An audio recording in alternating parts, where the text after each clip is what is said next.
Tyson, Fury and Whyte will be here later on this morning. We are here now. Good morning, everybody. We're coming to you live, of course, not only on talkSPORT, but on YouTube and Facebook as well. I am Jim Whyte. This is Simon Jordan. Simon, good morning. Spencer Oliver is with us as well. And Whyte and Fury will be here later on this morning. They will weigh in at around 2:40. And I'll be staying on with Spencer for that. The atmosphere is building all the time. Let me tell you, 900 special spectators are going to be in here, and these good souls have paid 12 quid for the privilege to come here and watch the weigh-in, and a percentage of that ticket money will go to a charity of Tyson Fury's choice. How good is that? They deserve to be here. They're boxing fans, and they will see it all unfold here at Box Park this morning. Mr. Simon Jordan, I'm in the mood for this now, are you not? Of course, big fight. You know, the build-up has been a little understated from the Wednesday presser. Yeah. But I think we'll probably see a little bit more jeopardy in the weigh-in, a little bit more intensity, because we are now 24, 36, 27, 28 hours away, a little bit longer than that, from the main event. So both guys are now in the zone, aren't they, Spence? Yeah, 100%. You know, tensions will rise now. Reality's kicked in, and we will see, you know, what both guys are like, and we'll also see them stripped off and what they look like on the scales. Well, Spencer, tell me, what is the ideal weight for a heavyweight? Well, for this fight alone, I think the ideal weight for Dillian Whyte coming into this fight is around the 18 stone mark. I think that if he comes in any lighter than that, Tyson Fury, who will come in at probably 19 stone plus for this one, 19 and a half maybe.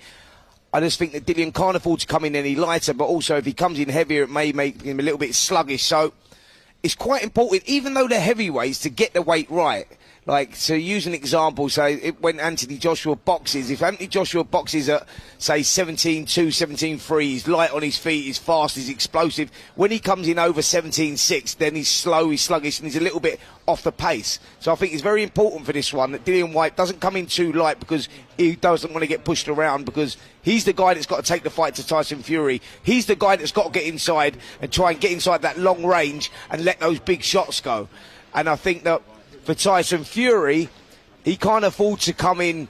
He can't afford to come in too heavy, because he can't afford to be too slow. Sure.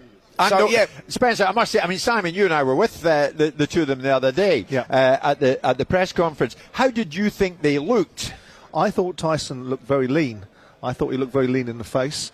And I think the weight issue for Tyson is less important, I suspect, than it is for Dillian, because Tyson fought Deontay Wilder last time round at 19 stone 11. Sure. So with that, Tyson's movement and his ability to be able to get out of range, and the fact that he's got the reach that he's got, makes it less important for him. But I think Tyson looked, to answer your question, I think he looked very lean in the face. Yeah. I thought he looked a little bit fleshy in the open air warm up, but that's Tyson, isn't it? He always looks fleshy. Yeah, that's right. He does look fleshy, but you're right in what you say, Simon. I think the weight is more important for Dillian Whyte than it is Tyson Fury. Yeah. You know, Tyson Fury's weight fluctuates a lot, but he always sort of boxes the same. You know, it depends on whether he wants to box on the back foot or the front foot. But for Dillian Whyte, he can't afford to come in too light, because he'll get pushed around. Yeah. Spencer, what do these guys eat? Or maybe more importantly, what do they not eat in the build-up to something like this? Somebody told me that you never ate fruit. I don't know if that was true or not. Mr. Jordan the other day had a very dodgy kebab, and he's still suffering from that. But you yourself, is it true about the fruit thing? Absolutely, and veg as well. So I was a man that took supplements for that reason. So yeah, my diet was not particularly great, Jim. But so what did you eat? Not a lot, if I'm totally honest. Because back in the day when I was boxing, it was a case of if you was overweight, it was don't eat. But now we know recognised nutritionists come in, and there's certain foods you can eat that make you lose weight, etc., etc. So with these you're being very evasive here. What did you eat? I ate a lot of fish. I ate a lot of pasta. I ate a lot of potato. And I took a lot of supplements. Right. Yeah. No kebabs, yeah? No kebabs. I mean, kebabs was off the list. I obviously thought that I was in fight week because I had a kebab because I've had ring sting all week. Yeah, absolutely. And also, after we had that conversation, Simon, I think you dropped to somewhere in between 12 or 14 pounds overnight. I was wondering what you were going to say there that he dropped, but I'm delighted nothing was dropped in the studio the other day. I'll tell you what I haven't dropped. Go on. I'm not going to drop 100 quid with Derek Chisora. I had a bet with Chisora where I bumped in outside the studio. Dan and Brazil giving it to Big 'Un about what he does and doesn't do. But we had an altercation in the corridor about who was going to win this fight. Chisora was giving it the big one. Apparently doesn't pay his bets, right? Well, listen, Derek Chisora, to go That's back, what you said, Spencer, Derek right? Chisora, when Amir Khan boxed Daniel Salita, when he boxed Salita, he said to me, Salita wins a fight. I said, let's have 50 quid on that. We had 50 quid on it. To this day, Derek's in my gym still now, and every day I remind him of that. I said, give me that 50 quid.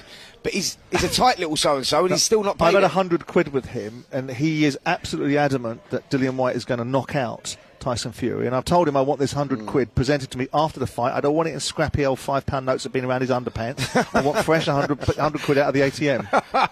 Spencer, second guess it for me then. For Fury and Whyte, what kind of mood are they in mentally as they come here for the weigh-in? Because after that, they're in the ring. Absolutely. Now it's all about focus. You know, this is what these guys have been working for the last few months. And it's a fight of massive magnitude, 94,000 people, Wembley Stadium. Fury saying it's his last fight. By the way, I think that's just where the wear and tear and the grueling of working in this training camp is there, and you go, you know what, I just want to disappear. But I don't think it will be his last fight. I think after a month or two, he'll want to get back in the ring again. That's another conversation. But yeah, I think it's now all about mindset. They're focusing on the job in hand. They've got some tactics on, how they're going to play it out.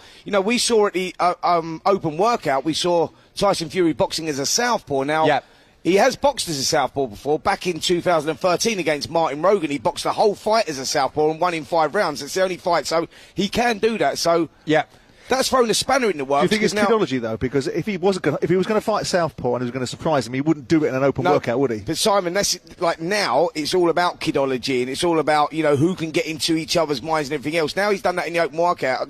All of a sudden, Dillian Whyte's team go, well, we haven't prepared for a southpaw. Sure. What if he comes out southpaw? So the fight can be won and lost before, and Tyson Fury is the master at mind games. He's the master of that. So I think he's played a blinder there doing that. Whether he boxes as a southpaw or not, I don't know. But it's a blinder that he's played. Okay, let me just describe the scene then. As you can see, Simon is with me, so too is Spencer Oliver. Way over there, a massive merchandise area set up.